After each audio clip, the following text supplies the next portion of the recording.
Everyone told me Eurail was so easy, but once I was on it, I actually found it quite complicated.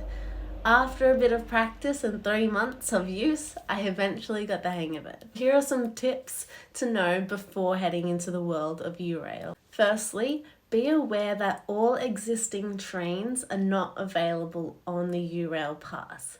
I tried to get a train from London to Paris, and the Eurail website was saying there were no trains available. However, when I went on the Eurostar website of the actual train company, there were lots of trains available for about €200.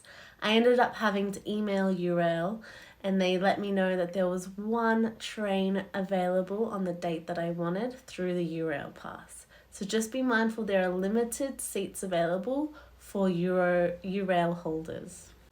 Secondly, be mindful that some trains require a seat reservation, which means that you have to pay a little bit extra to have a seat to be on the train.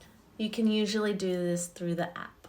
Some trains might not require a seat reservation, but it's definitely something that you should think about.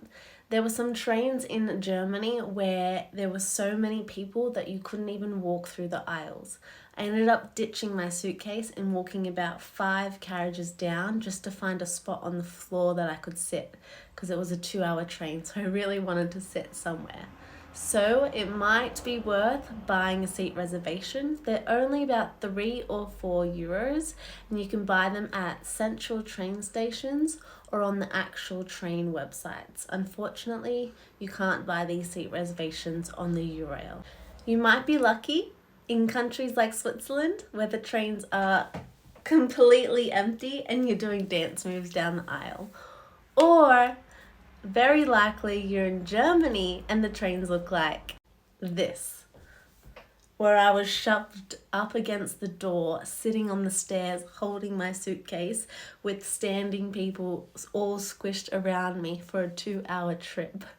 This is why I say the €3 to €4 reservation might be worth it. Even if you're on a train without a reservated seat and the train's not packed like this, you might want to take a nap and relax because you're on this 3-hour train.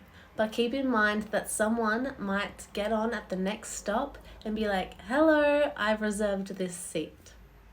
And then you have to move, and it's just annoying. Some trains you will be able to get on and see if that seat is reserved for part of your journey. If you look above the seat near, sometimes they have baggage hold, you'll see the seat and it will say here whether it's reserved, maybe from point A to point B or the whole journey, or this could be on the side of the seat. And the myths are true. Be prepared for trains to be delayed, especially in Germany.